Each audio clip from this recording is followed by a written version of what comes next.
আল্লাহ রাব্বুল আলামিন ভালোবাসার বান্দা বান্দিকে বুঝাইয়া দিলেন ভালোবাসার বান্দারে মনের কান লাগাইয়া শুনে নাও।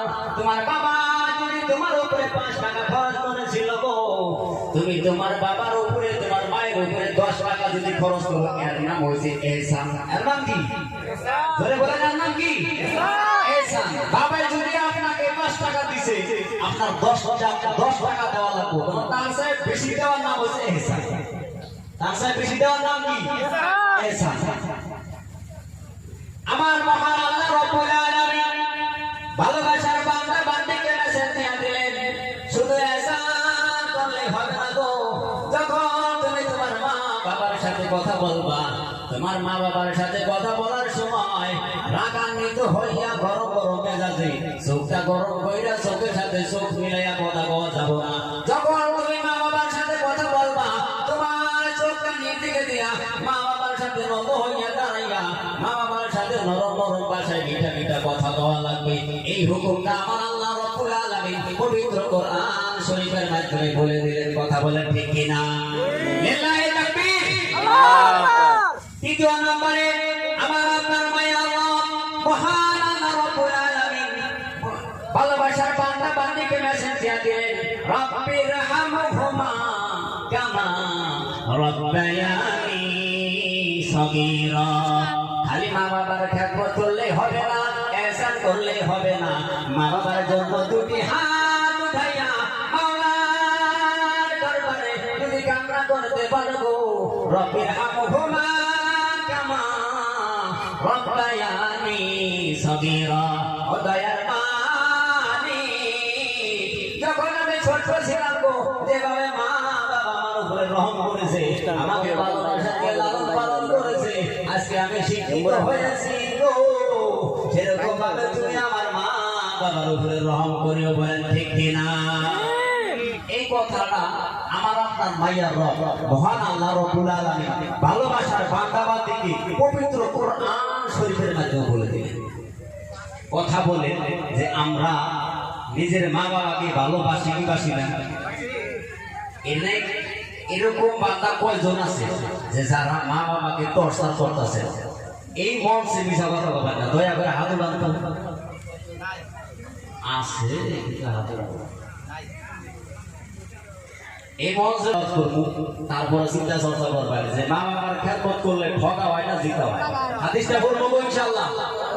আমার আপনার মায়ের নবী মুহাম্মদ সাল্লাল্লাহু আলাইহি ওয়াসাল্লাম পবিত্র হাদিস শরীফের মাধ্যমে বলে দিলেন, রেজা রাব্বি ফি রেজাল ওয়ালিদি ওয়া সাখাতুর রাব্বি ফি সাখাতিল ওয়ালিদি।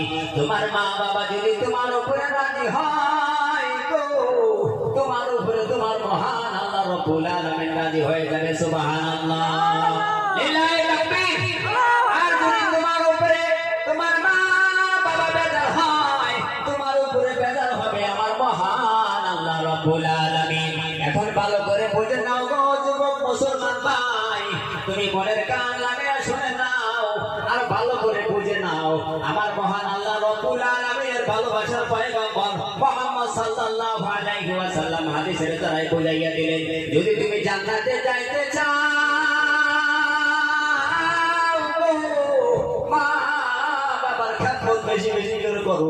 মা বাবাকে যদি রাজি করতে পারো, আমার মাওলাই তোমার উপরে রাজি হইয়া যাবে। মাওলাই যদি তোমার উপরে রাজি হয় গো, তোমার জন্য জান্নাতে যাওয়া সহজ ব্যাপার হয়ে যাবে। বলেন ঠিক কিনা? এখন বলেন যুবক ভাই, আমার মা বাবার খেদমতের পাওয়ার আছে না নাই? কেবল কিন্তু শুরু করছি, আরো শুনবেন ইনশাআল্লাহ। আওয়াজটা বলেন, শোনা যাবো ইনশাআল্লাহ। আমার আপনার মায়ের নবী মুহাম্মদ সাল্লাল্লাহু আলাইহি ওয়াসাল্লাম দ্বিতীয় একটি হাদিস শরীফের মাধ্যমে বলে দিলেন, আম্মা আয়েশার সাথে একটা গল্প করতেছেন হুজুর সাল্লাল্লাহু আলাইহি ওয়াসাল্লাম। ও আয়েশা, তুমি জানো নি? বলে হুজুর কি? হুজুর সাল্লাল্লাহু আলাইহি ওয়াসাল্লাম আম্মা আয়েশাকে বলে, আয়েশা রে, আজকে আমি খবরের মাধ্যমে দেখলাম আমি জান্নাতের মাধ্যমে প্রবেশ করছি গো। আর জান্নাতের মাধ্যমে আমি দেখতে পাইলাম আমার এক ভালোবাসার সাহাবী জান্নাতের মাধ্যমে বসে পবিত্র কোরআন শরীফের তেলাওয়াত করতেছে সুবহানাল্লাহ। আম্মা আয়েশা হুজুর সাল্লাল্লাহু আলাইহি ওয়াসাল্লামকে প্রশ্ন করলেন, ও রাহমাতুল লিল আলামিন, আপনার সেই ভালোবাসার আদরের সাহাবীটা কি এরকম কাজ করেছিল যার কারণে আমার মাওলা তার উপরে রাজি খুশি হইয়া জান্নাত তো দান করছে, তার সাথে সাথে জান্নাতের মাধ্যমে পবিত্র কোরআন শরীফ দেখে দেখে তেলাওয়াত করার সুযোগ দান করে দিয়েছেন আমার আপনার মায়ের নবী মুহাম্মদ সাল্লাল্লাহু আলাইহি ওয়াসাল্লাম। আম্মা আয়েশাকে উত্তর দিয়া বললেন, ও আয়েশা গো, এই ভালোবাসার সাহাবীটা যখন দুনিয়ার মাঝে ছিল তখন সে মা বাবার হক আদায় করতো, মা বাবার সাথে ভালোভাবে ব্যবহার করতো, মা বাবার খেদমত করতো, মা বাবা যা কিছু হুকুম দিত পুরোপুরি ভাবে মাইনা নিত। সেই কারণে আমার মাওলা তার উপরে রাজি ও খুশি হইয়া এত সুন্দর একটা জান্নাত দান করেছে, আর জান্নাতের মাধ্যমে পবিত্র কোরআন শরীফ তেলাওয়াত করার সুযোগ করে দিয়েছে সুবহানাল্লাহ। এখন বলে মা বাবার খেদমতের পাওয়ার আসেনি? আর আমার ভাষা বুঝতেছেন তো? যদি বুঝে থাকেন তাহলে বাবারা একটু জোরে আওয়াজটা বলে, মা বাবার খেদমতের পাওয়ার আছে না নাই? আমরা কারা কারা মা বাবার খেদমতের পক্ষে আছি? হাত উঠাইয়া দেখাই তো। আল্লাহ তাআলা সকলের হাত কবুল করেন, বলেন আমিন। এখন কথা হইল হুজুর, মা বাবার খেদমত করলে তো জান্নাতে যাওয়া যায়।